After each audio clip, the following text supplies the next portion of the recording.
कुंभ मेले के पहले दिन चारों दोस्त संगम पर पहुंचे। गंगा, यमुना और सरस्वती के संगम की पवित्रता ने उन्हें मंत्रमुग्ध कर दिया। चारों ने डुबकी लगाने की तैयारी की। स्नान के बाद अमित ने कहा, आओ यहां पूजा करते हैं। सभी दोस्त मंत्रोच्चार और पूजा की तैयारी में जुट गए। तभी अयान, जो अब तक चुपचाप सब देख रहा था, अचानक खड़ा हुआ और ऊंची आवाज में कहा, अल्लाहू अकबर। दोस्तों, फिर आगे क्या हुआ जानते हैं इस वीडियो में। दोस्तों, वीडियो पसंद आए तो वीडियो को लाइक करें और चैनल को भी सब्सक्राइब करें ताकि मेरा हौसला बढ़ता रहे। चलिए दोस्तों, वीडियो को शुरू करते हैं। दोस्तों, रोहित, सौरभ, अमित और अयान बचपन के दोस्त हैं। अलग अलग धर्म और संस्कृतियों से होने के बावजूद उनकी दोस्ती बेहद मजबूत है। वे हर खुशी और गम में एक दूसरे का साथ देते हैं। कॉलेज की पढ़ाई पूरी होने के बाद चारों ने तय किया कि इस बार वे संगम पर आयोजित कुंभ मेले का हिस्सा बनेंगे। यह पहली बार होगा जब वे इतने बड़े धार्मिक आयोजन में एक साथ जाएंगे। अयान के लिए यह नया अनुभव होगा, जबकि रोहित, सौरभ और अमित ने पहले भी अपने परिवार के साथ कुंभ मेले में भाग लिया है। चारों में जोश और उत्साह भरपूर है। वे योजना बनाते हैं कि कैसे अपनी यह यात्रा यादगार बनाएंगे। कुंभ मेले की तारीखें करीब आने लगीं। रोहित और सौरभ ने अपने अनुभव साझा करते हुए बताया कि मेले में क्या क्या चीजें देखनी चाहिए। अयान को कुंभ मेले के बारे में ज्यादा जानकारी नहीं थी, लेकिन वह हर बात बड़े ध्यान से सुनता। चारों ने मिलकर मेले में पहनने के लिए सामान खरीदा और जरूरी चीजों की लिस्ट बनाई। यात्रा के दौरान चारों ने अपने अपने विचार साझा किए, जिससे पता चला कि वे भले ही अलग धर्मों से हों, लेकिन उनकी सोच और दोस्ती में कोई अंतर नहीं है। मेले की यात्रा के दौरान अयान ने बताया कि उसने कभी इस तरह के धार्मिक आयोजन में भाग नहीं लिया। वह इस अनुभव को लेकर उत्साहित था। रोहित और अमित ने उसे समझाया कि कुंभ मेला सिर्फ एक धार्मिक आयोजन नहीं है, बल्कि यह एकता और समर्पण का प्रतीक भी है। चारों दोस्तों ने तय किया कि वे एक दूसरे की परंपराओं और मान्यताओं का सम्मान करेंगे। अयान ने भी यह वादा किया कि वह अपनी दोस्ती को हर चीज से ऊपर रखेगा। चारों दोस्त अब संगम पहुंच चुके थे।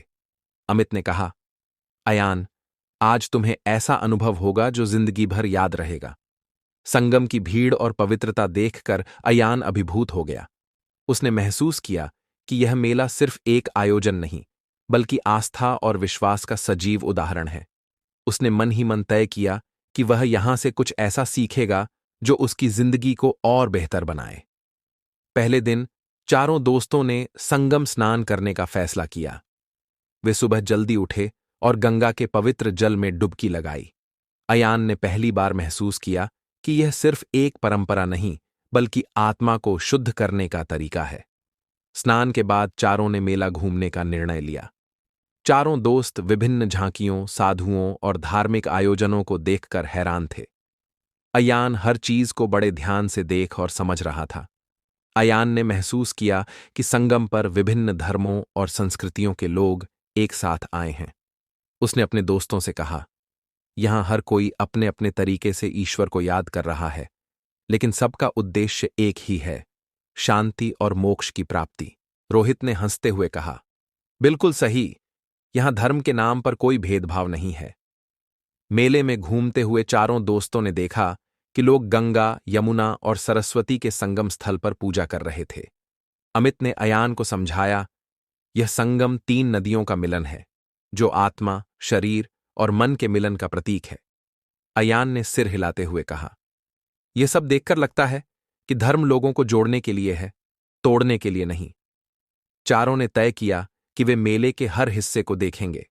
साधुओं की शिविर, भंडारे, झांकियां और धार्मिक प्रवचन सब उनके लिए नया अनुभव था। अयान ने पहली बार ध्यान और भक्ति का यह स्वरूप देखा। उसने अपने दोस्तों से कहा, मैं यहां जो भी सीख रहा हूं, वह मेरे लिए जीवन भर का सबक है। अयान ने मेले की पवित्रता और भक्ति से प्रभावित होकर वहां पर अल्लाहू अकबर का नारा लगाया। उसका उद्देश्य यह दिखाना था कि सभी धर्मों में समानता है और सब ईश्वर की पूजा करते हैं। उसके दोस्तों ने उसका समर्थन किया, लेकिन मेले में मौजूद कुछ लोग इसे गलत समझने लगे। अयान के नारे पर कुछ लोगों ने सवाल उठाए और माहौल गरमाने लगा। रोहित, सौरभ और अमित ने अयान का समर्थन करते हुए लोगों को समझाने की कोशिश की कि उसका उद्देश्य किसी की भावनाओं को ठेस पहुंचाना नहीं था। लेकिन बात धीरे धीरे बढ़ने लगी और पुलिस को हस्तक्षेप करना पड़ा। चारों दोस्त अब इस स्थिति से कैसे निपटेंगे, ये उनकी दोस्ती और समझदारी की असली परीक्षा थी। पुलिस के हस्तक्षेप के बाद माहौल थोड़ा शांत हुआ, लेकिन भीड़ में मौजूद कुछ लोग अभी भी नाराज थे। अयान, जो खुद को निर्दोष महसूस कर रहा था, लोगों को समझाने की कोशिश कर रहा था। उसने कहा, मैंने यह नारा किसी का अपमान करने के लिए नहीं लगाया, बल्कि यह दिखाने के लिए लगाया कि सभी धर्म एक समान हैं। रोहित, सौरभ और अमित ने भी उसे समर्थन दिया। पुलिस ने चारों दोस्तों से अलग जाकर घटना की सच्चाई पूछी। पुलिस ने स्थिति को संभालते हुए भीड़ को समझाया कि भारत एक धर्मनिरपेक्ष देश है, जहां हर किसी को अपनी आस्था व्यक्त करने का अधिकार है। चारों दोस्तों ने मौके का फायदा उठाते हुए कहा, हम सबको एक दूसरे के धर्म का सम्मान करना चाहिए। हालांकि भीड़ के कुछ लोग अभी भी उनकी बातों से सहमत नहीं थे। इस बीच मीडिया का ध्यान इस घटना पर केंद्रित हो गया। मीडिया रिपोर्टर मौके पर पहुंचे और उन्होंने चारों दोस्तों का इंटरव्यू लिया। अयान ने कैमरे के सामने कहा, मैंने जो किया वह किसी की भावनाओं को ठेस पहुंचाने के लिए नहीं था। मेरा मकसद बस यह दिखाना था कि धर्म हमें जोड़ता है, न कि अलग करता है। मीडिया ने इस घटना को धर्म और दोस्ती के बीच का संघर्ष शीर्षक के साथ दिखाना शुरू किया। इससे यह मामला और अधिक चर्चा का विषय बन गया। चारों दोस्त पुलिस की निगरानी में सुरक्षित स्थान पर पहुंच गए। वे इस घटना के बाद थोड़े चिंतित थे, लेकिन अयान ने अपने दोस्तों से कहा, मैंने कुछ भी गलत नहीं किया। अगर यह घटना हमें समाज को कुछ सिखाने का मौका देती है, तो मैं इसे सकारात्मक रूप में देखूंगा। रोहित ने कहा, हमें इस मामले को अच्छे तरीके से संभालना होगा, ताकि हमारी दोस्ती पर कोई असर न पड़े। अमित और सौरभ ने महसूस किया कि इस घटना के बाद लोग उनकी दोस्ती पर सवाल उठा सकते हैं। उन्होंने कहा, हम चारों की दोस्ती इस घटना से कमजोर नहीं होगी। यह हमारे लिए एक परीक्षा है। अयान ने भी आश्वासन दिया कि वह अपनी आस्था को लेकर किसी से लड़ाई नहीं करेगा। चारों दोस्तों ने इस घटना को सही दिशा में ले जाने का फैसला किया। इस बीच मेला स्थल पर तनाव बढ़ने लगा। कुछ कट्टरपंथी लोग इस घटना को अपने पक्ष में मोड़ने की कोशिश कर रहे थे। पुलिस ने स्थिति को नियंत्रण में रखने के लिए अतिरिक्त बल तैनात कर दिया। चारों दोस्तों ने महसूस किया कि उनकी हर हरकत अब लोगों की नजरों में है। अयान को इस बात का एहसास हुआ कि भले ही उसने नारा किसी गलत इरादे से नहीं लगाया था, लेकिन समाज में धर्म को लेकर कितनी गहरी संवेदनशीलता है। उसने अपने दोस्तों से कहा, हमारे देश को धार्मिक सहिष्णुता की जरूरत है। अगर लोग एक दूसरे के धर्म को समझने और स्वीकार करने की कोशिश करें, तो ऐसी घटनाएं कभी नहीं होंगी। चारों दोस्तों ने मिलकर तय किया कि वे इस विवाद को एक सकारात्मक संदेश में बदलने की कोशिश करेंगे। उन्होंने मेला प्रबंधन और पुलिस से अनुमति मांगी कि वे एक सार्वजनिक मंच से अपने विचार साझा कर सकें। पुलिस और प्रबंधन ने उन्हें मौका दिया, क्योंकि वे नहीं चाहते थे कि मेला का माहौल खराब हो। अमित ने मंच पर कहा, यह मेला आस्था और विश्वास का संगम है। यहां हर धर्म का सम्मान होता है। हम चारों दोस्त इसी एकता का उदाहरण हैं। अयान ने अपनी बात जोड़ते हुए कहा, धर्म को हमें जोड़ने का जरिया बनाना चाहिए, न कि तोड़ने का। यह घटना हमें यह सिखाने का मौका देती है कि कैसे हम एक दूसरे की भावनाओं का सम्मान करें। अयान और उसके दोस्तों के इस संदेश ने कई लोगों का दिल जीत लिया, लेकिन कुछ लोग अब भी नाराज थे। चारों दोस्तों ने महसूस किया कि उनकी दोस्ती अब एक कठिन दौर से गुजर रही है। हालांकि उन्होंने तय किया कि वे एकजुट रहेंगे और समाज में भाईचारे का संदेश फैलाने की कोशिश करेंगे। मंच पर दिए गए अपने भाषण के बाद चारों दोस्त लोगों के बीच से लौटने लगे। हालांकि कुछ लोगों ने उनका समर्थन किया था, लेकिन कई लोग अब भी सवाल उठा रहे थे। रास्ते में अयान ने कहा, हमारी यह कोशिश केवल यहीं खत्म नहीं होनी चाहिए। हमें समाज में धार्मिक सहिष्णुता और जागरूकता के लिए कुछ बड़ा करना होगा। रोहित ने सहमति जताते हुए कहा, अगर हमें यह बदलाव लाना है, तो हमें इसे अपने स्तर पर शुरू करना होगा। तनावपूर्ण माहौल के बाद चारों दोस्तों ने बाकी मेले का अनुभव करने का निर्णय लिया। वे भंडारे, साधुओं के आश्रम और झांकियों को देखने लगे। इस दौरान अयान ने कई साधुओं से बातचीत की और उनसे धर्म और सहिष्णुता पर उनके विचार जानने की कोशिश की। उसने महसूस किया कि धर्म का मूल संदेश हमेशा शांति और प्रेम का रहा है। यह अनुभव चारों दोस्तों के लिए एक गहरी सीख बन गया। मीडिया ने चारों दोस्तों की कहानी को प्रमुखता से दिखाना शुरू किया। मुस्लिम युवक ने कुंभ मेले में दी धार्मिक एकता की मिसाल जैसी खबरें प्रसारित होने लगीं। हालांकि कुछ मीडिया हाउस इस घटना को नकारात्मक रूप में भी पेश कर रहे थे। चारों दोस्तों ने तय किया कि वे खुद अपनी कहानी लोगों तक पहुंचाएंगे और गलतफहमियां दूर करेंगे। मेले के अंतिम दिन चारों दोस्तों ने संगम पर एक साथ प्रार्थना की। उन्होंने वहां पर यह प्रतिज्ञा ली कि वे समाज में धर्म के नाम पर होने वाले भेदभाव को कम करने के लिए काम करेंगे।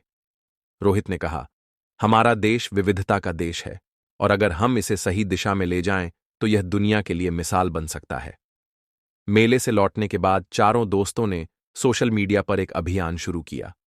उन्होंने वीडियो और पोस्ट के जरिए यह बताया कि कैसे धर्म का सही उद्देश्य लोगों को जोड़ना है। उनकी पोस्ट वायरल होने लगी और उन्हें विभिन्न धर्मों के लोगों से समर्थन मिलने लगा।